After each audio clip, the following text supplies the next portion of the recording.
Assalamualaikum warahmatullahi wabarakatuh. Kembali lagi bersama saya Meriska Diavriani dalam pembelajaran Mobile Programming 2. Pada kesempatan kali ini kita akan membahas mengenai background thread dan networking.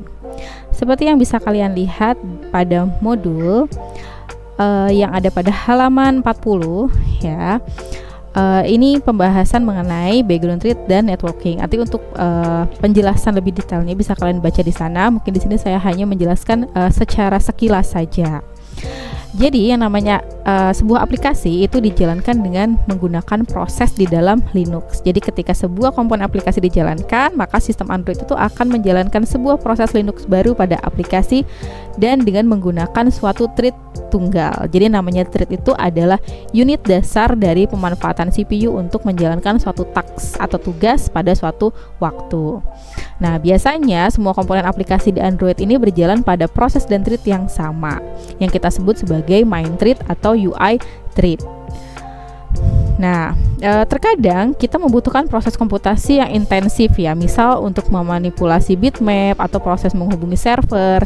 Nah, jika proses-proses tersebut kita jalankan pada UI thread atau main thread, maka proses tersebut akan menghambat rendering tampilan aplikasi sehingga nanti komponen UI-nya itu nggak bisa diklik atau kayak nge-freeze.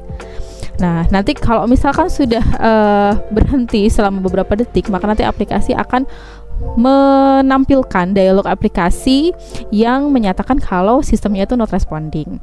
Nah, ini akan memberi dampak negatif pada pengguna ya, selain tidak nyaman penggunaan aplikasinya dan nanti berujung pada melakukan uninstall seperti itu. Makanya kita butuh sebuah thread lain. Nah, thread lain inilah yang kita namakan sebagai background thread atau asynchronous task gitu. Nah, sebelumnya sudah pernah dibahas ya, apa sih perbedaan proses yang berjalan secara sinkronus sama asinkronus. Nah, nanti untuk lebih detailnya lagi bisa kalian baca di modulnya ya. Jadi bagaimana cara penggunaan thread-nya, kemudian juga ada komponen-komponen apa saja sih di dalam background thread dan networking ini. Seperti ada handler itu apa, cara implementasinya itu seperti apa, ada eksekutor, kemudian juga ada yang namanya coroutine. Nah, jadi inilah nanti akan kita sering gunakan ya. Jadi coroutine itu merupakan salah satu fitur unggulan dari Kotlin yang memang digunakan untuk menangani concurrency gitu ya. Jadi concurrency itu kan proses yang bisa dilakukan secara paralel atau tidak secara sekuensial gitu. Oke, nanti library apa saja sih yang harus kita tambahkan atau dependensi apa saja yang harus ditambahkan kalau kita mau menggunakan coroutine, kemudian cara memanggilnya atau cara penggunaannya seperti apa, itu juga bisa kalian lihat di dalam modulnya. Nah, sekarang kita langsung aja ke latihannya ya. Jadi ini adalah latihan simulasi proses asinkronus dengan menggunakan background thread.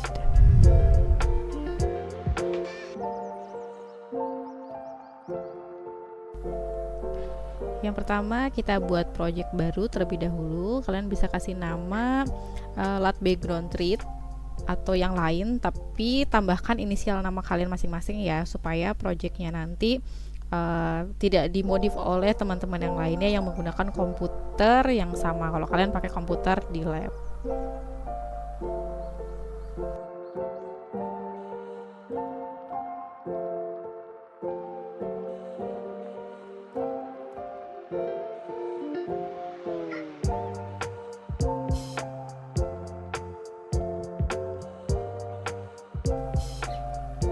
Yang selanjutnya kemudian kita sesuaikan isi activity main.sml-nya dengan yang ada di modul.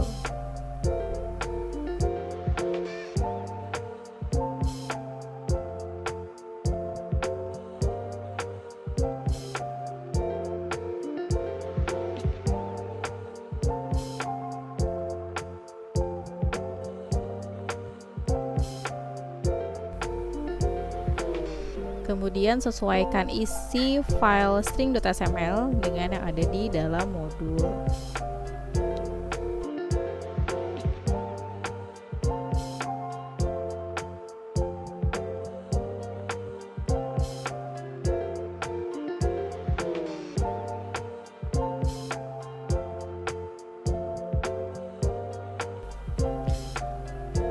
selanjutnya kita sesuaikan isi dari kelas main activity dengan yang ada di dalam modul.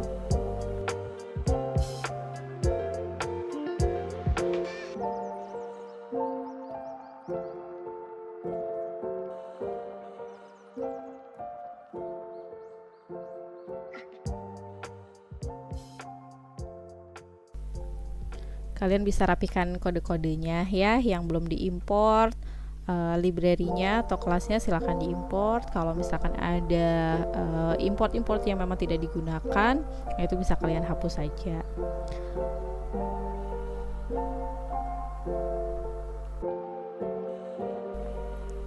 Selanjutnya kita jalankan project-nya.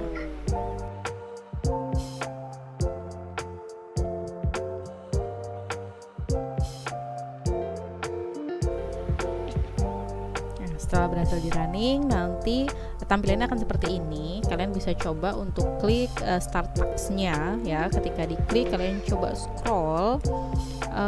Ketika dia task-nya belum komplit, maka tampilannya itu tidak bisa di scroll. Ini karena saya menggunakan emulator, jadi agak sedikit lama ya untuk proses geser dan segala macamnya. Nah, kalian bisa coba sendiri ketika project kalian dijalankan.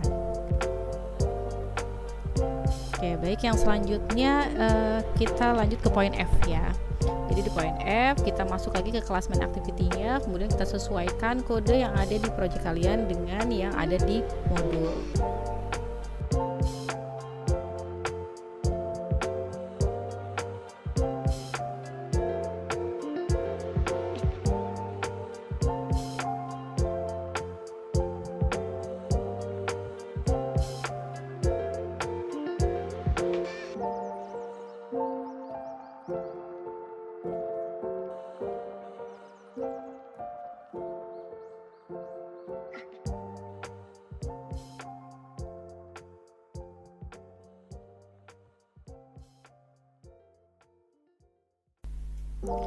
Setelah kalian sesuaikan kode programnya, kemudian silahkan dicek-cek lagi ya, apakah ada kurang-kurang yang kurang, kemudian adakah kelas-kelas yang perlu diimport dan segala macamnya, sampai sudah benar-benar tidak ada error lagi pada kode programnya.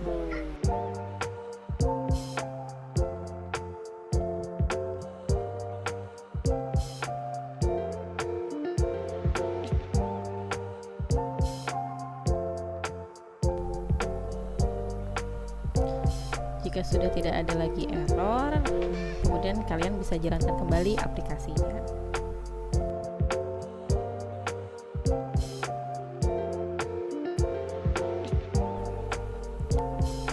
Ini adalah hasil tampilannya. Jadi ada sedikit perbedaan ya dengan yang sebelumnya. Kalau di sini kita bisa melihat berapa persen prosesnya sampai tasknya itu komplit. Seperti itu. Yang selanjutnya kita akan menggunakan coroutines ya, kita akan mengimplementasikan coroutines, tapi sebelumnya kita harus menambahkan dependensinya dulu. Jadi kalian bisa buka file build Gradle KTS yang modul app-nya, kemudian tambahkan 3 implementasi yang ada di modul. Nah, karena 3 implementasi ini sebenarnya adalah versi yang lama ya, kode versi yang lama. Jadi setelah kalian copy dan kalian paste masing-masing dari implementasinya ini, kalian bisa klik kanan. Nanti ada pilihan untuk mengubah kode programnya itu menjadi versi yang baru, yaitu versi yang sudah menggunakan libs ya. Nah, situ ada contohnya replace with new library catalog declaration for bla bla bla bla bla. Nah, gitu. Jadi tiga-tiganya bisa kalian ubah terlebih dahulu. Nanti baru kalau sudah kalian sinkron.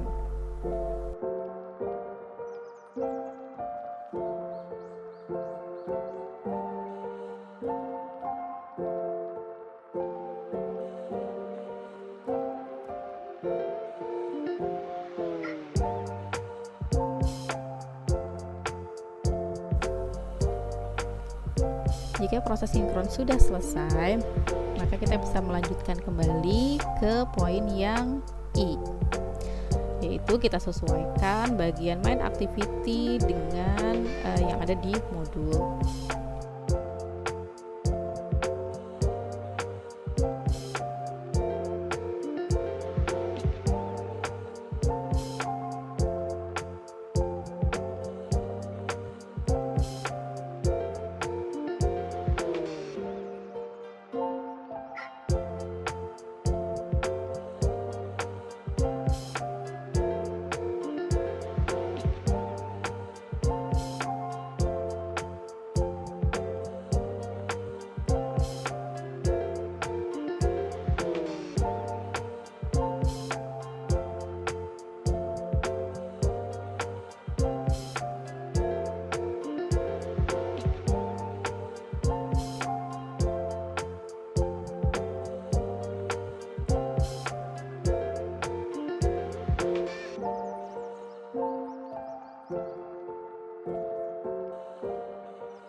Kalau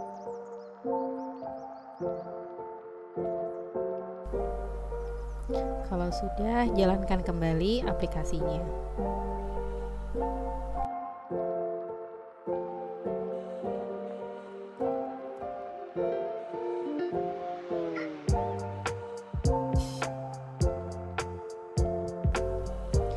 Jadi seperti ini tampilannya ya.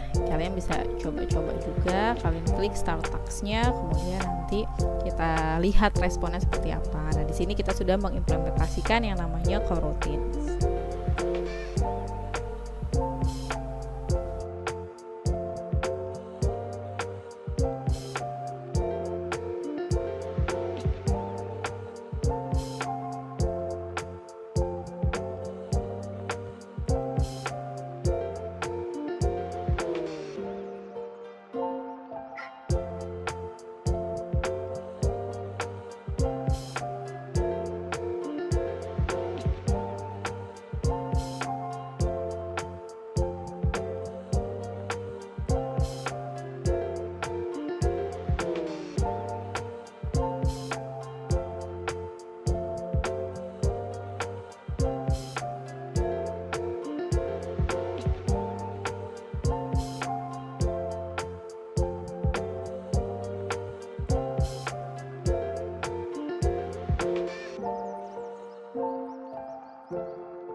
Oke, sekian untuk materi atau latihan tentang background, thread, dan networking. Sampai bertemu di video selanjutnya. Wassalamualaikum warahmatullahi wabarakatuh.